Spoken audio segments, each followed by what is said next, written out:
Hello everyone and welcome to another video. Now, the AMD RX 5500 XT. This is a card that launched a few months ago, and at the time I probably made a few comments here and there about how I felt that the 1650 Super was a better buy, and this was even before I had tested the card.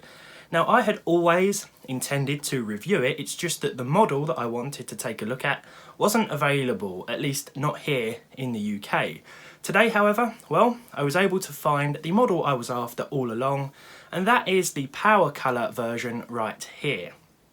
This is the cheapest and possibly even the smallest 5500 XT you can buy right now, and today I want to take a look at it to see just what it can do. Now, in this video I'll also be comparing the 5500 XT results to that of the 1650 Super, the cheapest 1650 Super in fact. So we're taking a look at how the cheapest 5500 XT and the cheapest 1650 Super do in comparison to each other. It's not just about the gameplay figures, it's also about what sort of features these cards have. And I actually want to start with that because the 5500 XT, this model anyway, has something that my cheapest 1650 Super doesn't.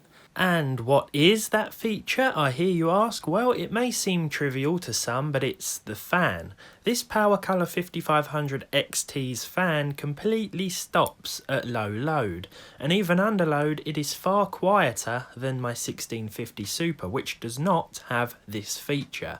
For anyone like me who likes their PC to be as quiet as possible, the 5500 XT would be the winner if we were judging them both on noise alone. As a reminder, this is the 1650S in question. It's the Palit version of the card. Both this and the 5500 XT have 4 gigs of GDDR6, and here are the side-by-side specs. So then, if it's a quiet computing experience you're after, then this 5500 XT would be the way to go. In terms of power requirements, the AMD card needs one 8-pin connector, and the 1650 Super just a solitary 6-pin. Both should work fine on a decent 350 watt PSU minimum, though the 1650 Super only has a 100 watt TDP compared to the 130 watt 5500 XT. Now though, we must move on to the fun part, gaming.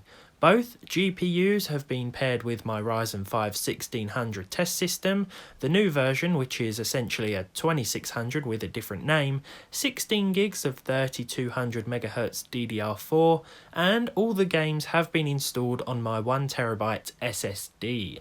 So both cards are very capable at 1080p resolution, and to kick off the benchmarks, I ran the in-game Far Cry 5 test. All the footage was recorded with the 5500 XT in the system, and performance in-game may differ from the set benchmark result. So, at high, with TAA on and motion blur off, Far Cry 5 exceeded 80 frames per second and maintained a very respectable 1% low figure. The card, as previously mentioned, also stayed very quiet, with the fan noise not exceeding that of the stock Ryzen 5 fan. This was not only impressive but surprising. Usually single fan entry-level cards are more audible than this. So far it's clear that this is going to be a close one throughout, but what I will say is that either choice is a good one.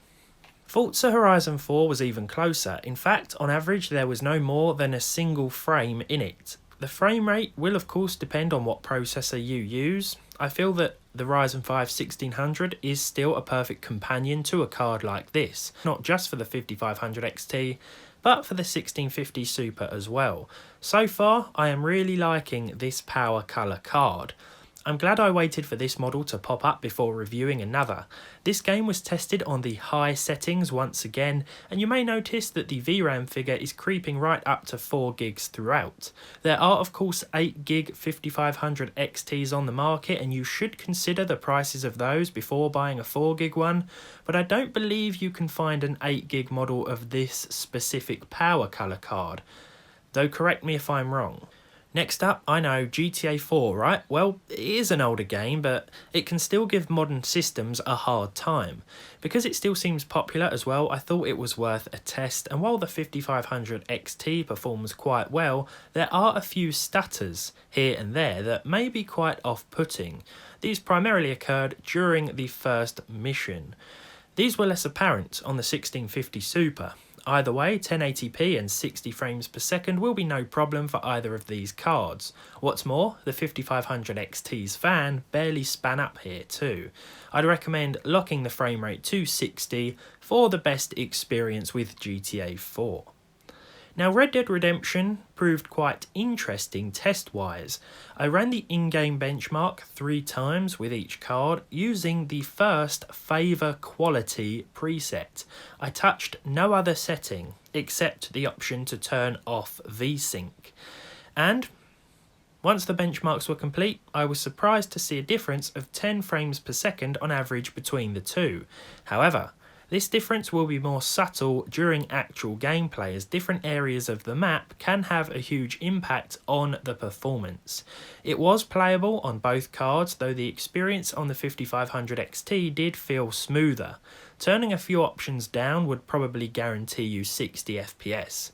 Maybe not a constant 60, but 60 most of the time.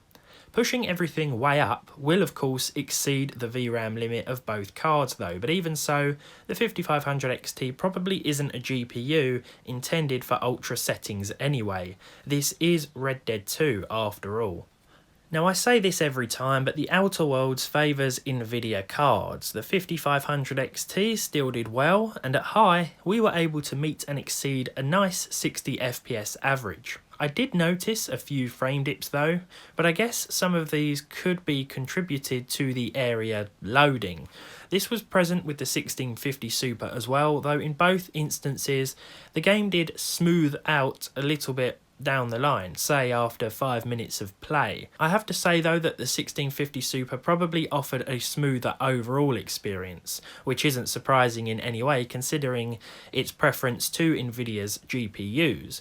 So far I have to say that I am leaning toward the 5500 XT though. If someone said to me, choose between this or the 1650S, these exact models, I'd probably pick Team Red this time around. Finally then, it's the absolute classic that is The Witcher 3. The 5500 XT exceeded 90 frames per second here, and this was combined with an excellent 1% low. This can still give modern hardware a good run for its money with all the settings turned way up, but I stuck with the high preset and used the medium post-processing option.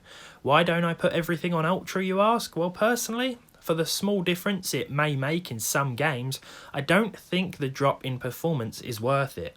Some titles will run very similar at both high and ultra settings, but in others, the performance impact can be significant with very little visual difference.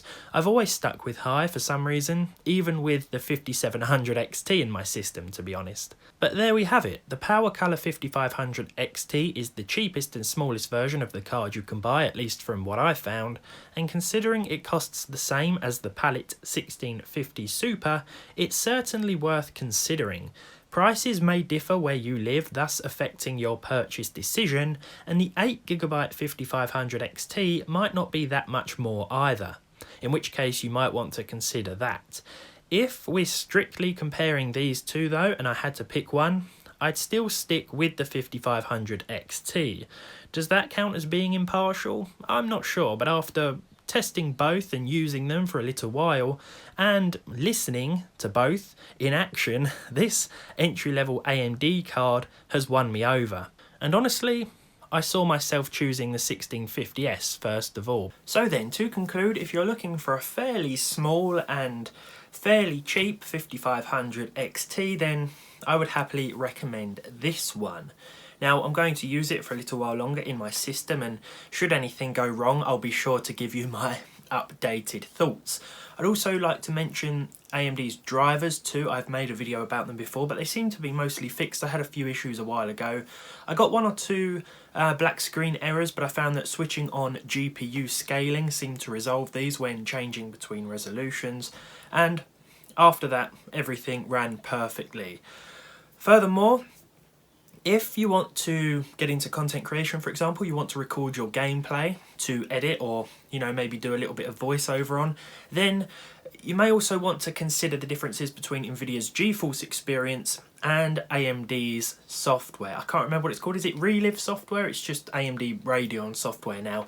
But both of those are capable of recording gameplay internally with very little hit on the performance. I found that NVIDIA tends to be a little bit smoother when recording at a higher bitrate, but both of them are absolutely fantastic pieces of bundled software as well. So if you are into content creation, or you want to get into recording your gameplay videos and you don't really want to spend the extra, or you don't have the extra to spend on a capture card, I recommend looking into both GeForce Experience and AMD's software as well. As far as the cards and the gaming is concerned, I'd pick the 5500 XT, but I still absolutely love the 1650 Super. Both of these are fantastic entry-level options, even in 2020. The 4 gigs of RAM may worry some, but for 1080p gaming right now, I think they are still both capable. Of course, as I mentioned though, if you can find an 8 gig 5500 XT, maybe check out the price of that. I hope you've enjoyed this video. If you did, leave a like on it down below. Leave a dislike if you didn't. Subscribe to the channel if you haven't done so already, and hopefully I'll see all of you in the next one.